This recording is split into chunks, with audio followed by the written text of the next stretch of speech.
Hi, I'm Eric Glass. Welcome to Work Talk, where we discuss the most important issues facing your business and with some of the smartest minds in the business.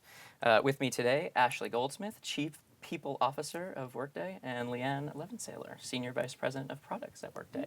Welcome. Thank you. Today we're going to talk a bit about employee engagement. So to dive in, and maybe Ashley, we'll start with you. Okay. How would you define employee engagement? I define employee engagement as an employee's connection to the company, to their coworkers, to their manager. I think it's all about the personal connection they feel to those different groups and whether or not they really feel like they're doing something meaningful. So it's all about the connection. Yeah. Leighanne, anything you would add to that? I'd add to that purpose, that people feel or engaged when they feel a sense of purpose and that they know the work that they're doing and their contributions are aligned to the organizational mission. Why is this important now? As an HR pro, what happens if I don't do this? Yeah, I think if this market stays as tightly competitive for talent as it is, and if just the general competitive landscape stays like it is, companies that don't work on having a greatly tightly engaged employee workforce, I think they will absolutely be left behind. And particularly with this generation of millennials who are very focused on having a really great experience. They really want quality experiences. They really want to be connected to the purpose of their organization. If you don't give them that, they will simply go somewhere where they can get it, and those companies will be left behind. So how do we measure this? Do it in the moment, not to wait for a monolithic, enormous survey once a year, but to actually do it more micro feedback, right? Get the climate, understand really what's going on in the organization, what's going on with employees, specific teams, and then take proactive, action to support them in the way that they need to be supported if it's not, if it's not what we want for the organization. I think technology can be a huge enabler of that kind of engagement, right? Mm.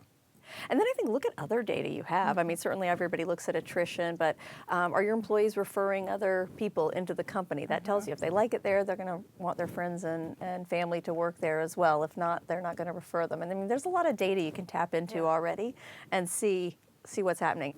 Yeah, well, and maybe back to the point that you were making, particularly with millennials, and that there's different expectations.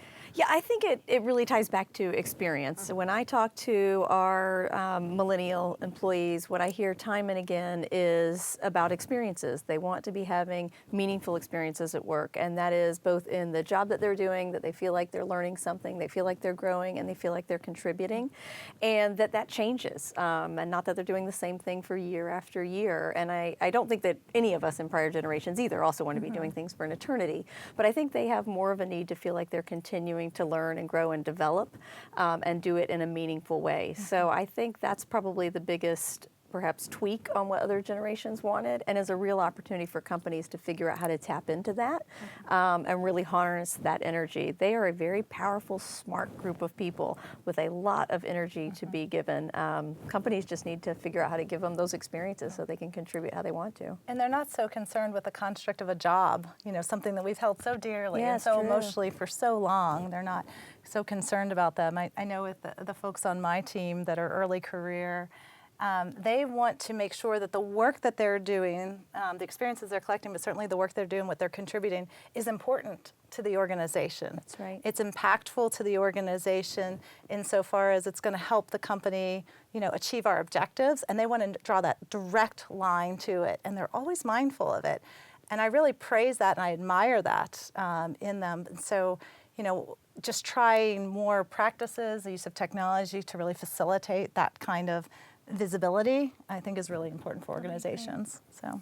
Yeah, and it feels like just all of that moves the entire organization forward. I mean, just sitting here, listening to some of the pieces that you were rattling off that's important to that group, I'm sitting here going, I think all of that. It's important for you too. I think all of that sounds great. More impact, more more engagement. I want that too. I'm a Gen Xer, right? I think that's it. It's not like it didn't apply to any other generations. Right. I think there's just this enormous generation coming through who's making a really strong point that this is what they want, and the rest of us should be saying, terrific, we'd like it too. Right. Well, demographically speaking, they are, twice as big as the Gen Xers, but I think more importantly, the employer-employee contract is really eroded, right? And they have a lot of choice, and it's a talent market. It's at their advantage, and so they're demanding it of us. And with the digital transformation, they've always had this kind of visibility, and they expect it. They get it in the private life, they expect it in the work life.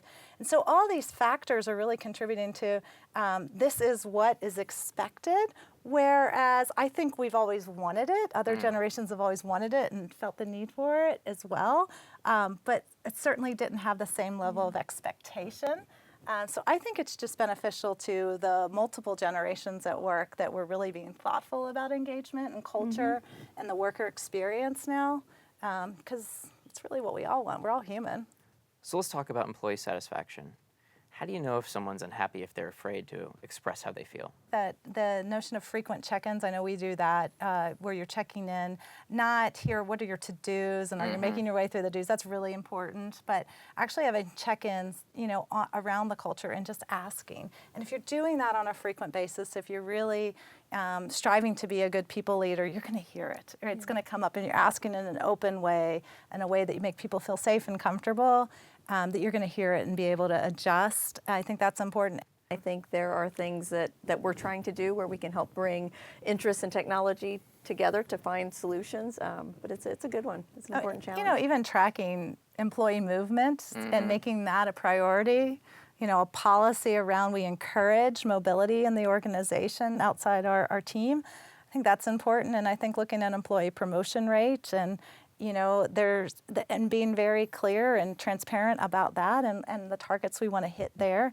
It's an intentional way of managing and making sure you have a technology, infrastructure that supports that, I think is important. But, I know a lot of people that it's at companies where it's easier to go outside and apply through your career site than it is to find an opportunity inside. And I think that that's just a shame, right? An absolute shame that you're sort of treated like an outsider even though you're already there in the organization. And that is just one area where companies can really focus on making sure you really take care of those internal candidates and expose opportunities to them in meaningful ways and think about that experience, that candidate experience for your own talent is something that people can work on, and it's fairly low-hanging fruit, right? So we've covered a lot of different ground where, back it up a little bit, like, okay, so I'm an employer, or, I'm a business, like, where do you start? I think if you're just starting to think about engagement and where do you go, I would suggest trying to get a good baseline of where are you. And I think as we talked about, take a look at your data. No matter what, you have data that you can look at. And so go find what it is and look at all those little pieces, again, whether it's attrition or employee referral rates or how often people are changing jobs, promotions, movement, all of that. Take a look at what you've got and assess what you think, how that compares to what you think might be where you want to go. Consider some pulse surveying, get a little bit of a thing. And then I would also consider some focus groups. Great way to just get a baseline. Because once you have your baseline, then you can say, okay, well, here's the places that it didn't look like what we wanted it to. And then let's go after it. I would absolutely suggest a high-touch approach. You can't certainly do that at scale everywhere, but you can pick off organizations where you're going to have some acute pain or some great opportunity if it's that lens to do that. So I love the suggestion of the focus groups, and I know we do those here, which are fantastic. So, any other last thoughts on the topic? Other things to think about?